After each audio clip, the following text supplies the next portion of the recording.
Bonjour, bonjour à tous, namaste, if you know that. I'm very impressed with the design of this building called Volcan. And I just heard a volcanic enthusiasm of the French minister, Honorable Laurent Fabius. That enthusiasm showed that there is some kind of a positive energy in a positive economy, which is good. Let me start by taking you to what Mark Zuckerberg said in month of August. He has a Facebook page, as you could imagine, and he wrote on that on 24th of August, 1 in 7, the population of this earth, 1 person in 7, that day on 24th August, utilized Facebook. He was very proud of it, not because just number, but he thought that that is the power of community, that is the power of communication, and that is the power of understanding of the issues.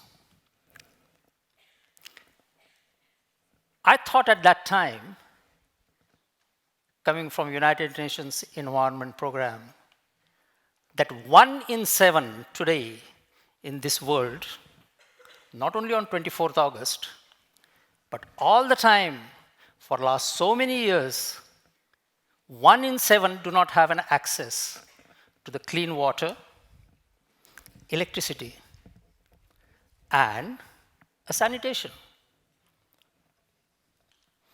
1 in 7 still live under the extreme poverty, 1.25 US dollars, as defined by the World Bank.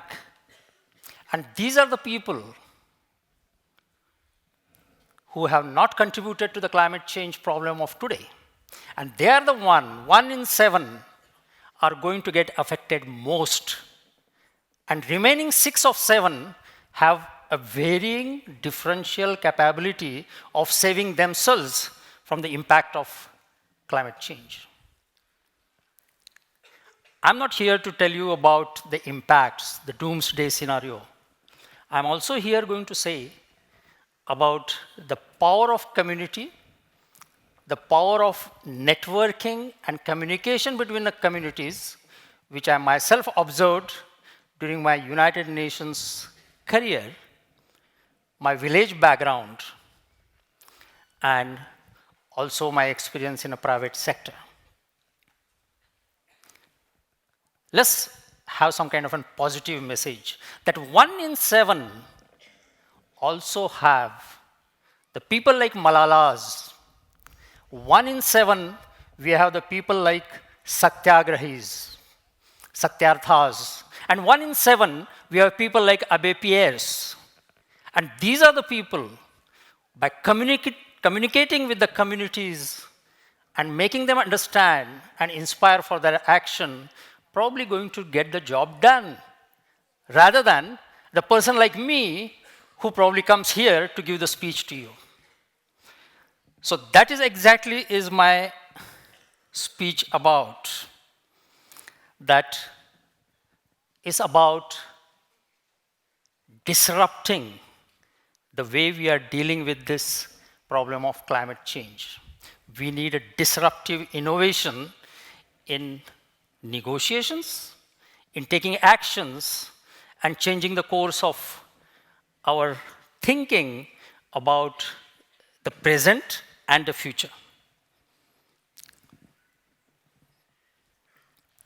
I'm going to take you to this date, 14 June 1992. That is the day, 9 o'clock in the morning, I took up my new assignment in United Nations Environment Program just across the Pont Mirabeau of Paris, in one of those Manhattan look-like buildings which defied all the graceful architecture of Paris. But yes, they were proudly standing there. And on 14th floor of Tour Mirabeau, I took up my assignment as a chief of the program, which is supposed to implement the Montreal Protocol on substances that deplete the ozone layer. The objective was to save the stratospheric ozone layer. Many of you probably have forgotten that. And you have forgotten because the job is successfully done. The stratospheric ozone layer has been stabilized and is likely to be restored in next about 40 to 50 years. The very fact that all of you had an excellent vacation on the beaches, your sacrosanct vacations, the French normally enjoy that, without any worries, except financial probably, but without worries of UV rays, that shows that the job has been done. I will come to that later.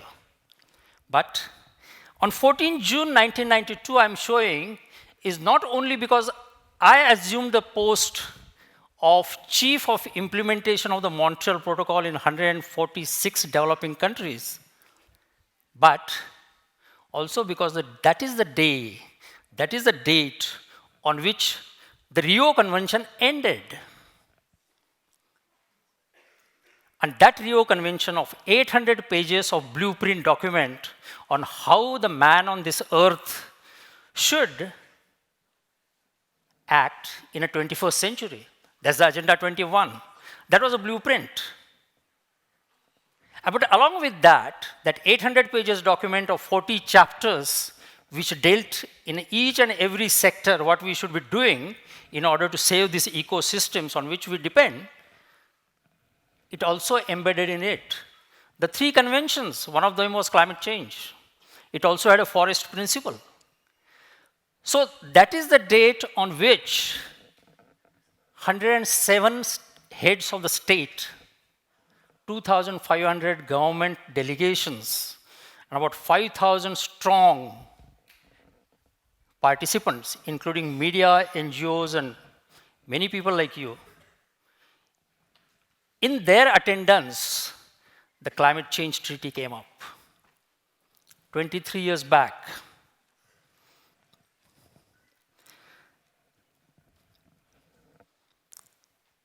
If at all I ask you, what is the most important, striking, and game-changing innovation that has taken place in the 20th century, which is just passed?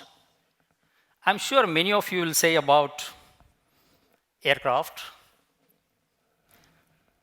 mobile telephone, internet, social media, camera, TV, the modern camera, I mean. I would like to say, based on my experience so far, is that one of the most important innovation of 20th century is multilateralism. And particularly the multilateralism in environmental negotiations. Because that multilateralism brought all the countries together, starting from the poorest to the superpower, and started negotiating on the world that is changing so fast and threatening our very existence. And under that multilateralism, these 3 principles embedded in Agenda 21 were agreed. They were negotiated, agreed, and even started getting implemented from 1992. I was a witness to it. I just said started getting implemented. They were selectively implemented. And that's where the issue comes. The principle number 1 was precautionary approach. We don't know the science much. Probably science keeps on evolving. Every day we come to know new things. But still we need to take action once we know the trend. The polluter has to pay. The one who contributed more in the degradation of the environment should be paying more. And the common but differentiated responsibility. The world has the poorest people, less than $1.25 per day. And those in the countries in a Scandinavian and European and a North American who have much more than that. But we share the responsibility of saving this earth. And these are the principles which are being consistently used from Agenda 21 from 14th June 1992 to this day with varying degrees. And that's where I will explain to you, before I start saying what we need, how we want to disrupt the innovation, and how we would like to think out of box. And that out of box is not something visionary. It is happening around us. And we have such kind of environmental negotiations which keep on going on since 1992. There are about 200 environmental related agreements, global, regional, and sub-regional, which use these principles in varying degrees. There are about 10 to 15 of them important. And you know the atmosphere-related environmental agreements. One is the Montreal Protocol, which I talked about, protecting the ozone layer. Second is the climate change. There are regional and sub-regional related to air pollutions. But this environmental diplomacy was one of the greatest innovations that have taken place, and the environmental negotiations that keep on going on is something which is amazingly important thing that has happened to us in 21st century, without which probably today we would not be existing here. But for the Montreal Protocol, today the concentration of ozone depleting chemicals in the atmosphere would have been 10 times more. There would have been millions of cancer deaths due to the skin cancers. And there will be another few hundred millions of cataract cases. Forget about loss in food production. Forget about immune system that will go down. But this is what we have done under the Montreal Protocol, that we have looked after the well-being of the society, not only in developed countries, but also in developing countries. But that has not been, the human mind is such that innovations can be used in a different way. And I'm not going to tell you how a particular innovation can be used in a creative way and how it can be used in a destructive way. Same is true for environmental diplomacy. Worked very well under the Montreal Protocol. I saw that for last 23 years. Personally, hands-on experience of talking to 146 developing country representatives, much more than that business community, NGOs, and making sure that the finances and the technologies go to the developing countries, which our Honorable Minister talked about. That is going to be the key issue in climate change. That issue was taken care. CFCs, the chlorofluorocarbons, have gone. They are in history books. They are not produced anywhere in this world. The chemistry books of the primary school and the secondary school have to change, if at all it has a CFC. And that is because these environmental principles, the negotiating principles, were not only implemented well, but subsequently, they are being followed in such a way that you get an additional advantage, not only protecting the ozone layer, but probably by reducing the air pollution, by reducing the climate change emissions, which I will come to it later on. And the same principles, of course, have been utilized. They have been repeatedly utilized. But human mind is so smart. It can slice the principles. It can spin the principles. It can distort it. It can reform it. It can reshape it. By projecting to the world that, yes, we are following the principles, but at the same time, they're not being implemented. That's the root cause of the smart people negotiating the principles.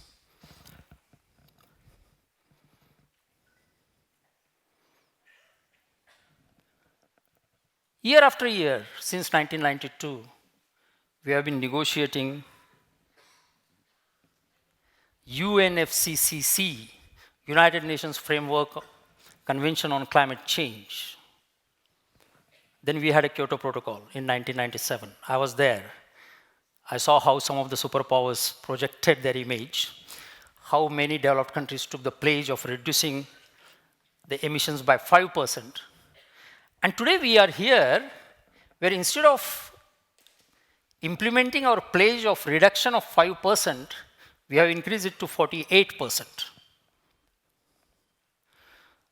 Nobody is putting down their head in a shame, knowing that IPCC, on which I served as one of the coordinating lead author, had repeatedly 5 times with those grand reports which have been even recognized by the Nobel Committee by giving a Nobel Peace Prize. They have been totally overruled by this kind of an act that we have not taken action on that. We have increased it by 48%. It is almost like a Greek tragedy, just to wake you up from today morning's nice breakfast, after that relaxation. And to use today's word, we need a bailout package. Some of the things Honorable Minister Laurent Fabius said, what that bailout package will include. But having those experiences, my friends, I think much more is needed.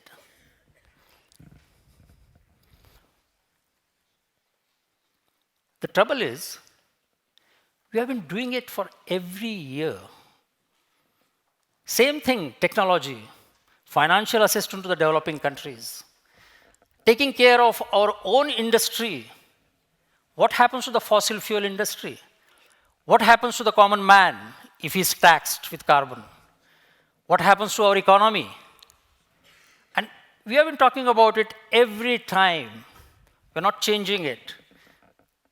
And that's what Einstein defined, what is the insanity. He says, doing the same thing over and over again and expecting the different results. And I feel this is exactly we have been. We have been insane in climate change, negotiations, and applying those principles which we decided in 1992. So the need of the hour, which I started with, was a disruptive innovation in the negotiating process. And a disruptive innovation in where each one of us take part in dealing with the climate change. Again, here I am not for a sermon, and I feel that we have other things to do. But here are the examples on climate change. My experience under the implementation of Montreal Protocol with the government, and remember Montreal Protocol has been officially said to be one of the shining examples of utilizing those 3 principles of environmental negotiations, and that the job has been done, target has been achieved. And there exactly what we have seen is the communities, like a Facebook community which we see in a modern era, that communities have taken action. Of course, the government and business helped in getting the technology and finances, but the communities were in the forefront. And those communities, it may be business community, academia, it may be national ozone officers in each and every country who got together and networked with each other, shared the experiences, and understood what are their solutions, what are their problems. And my program, United Nations Environment Program, gave them platforms. First by physical meetings, later on by internet meetings, and then each one took it as a challenge. The community were developed. This is an example of community, what it can be done in climate change. This is a small village, Wildpolstried, in Germany, which has a solar panels on each and every house, and they produce 320% more energy than what they need. What do they do with the extra? Sell it out and get the money. The mayor is happy. The mairie staff is happy that they have got more revenue to carry out the work which they want to continue, maybe the well-being of the people, maybe education, maybe health, maybe come out of the financial crisis at the village level. But that is a community spirit. And we also seen that these ones do not have a solar panels on a buildings like church. And that particular thing, what I thought is important to see, because we have a church buildings which can also include the solar power and solar panels. And I would like to end, because my time is getting off, by saying that the Pope Francis did an excellent job by saying encyclical.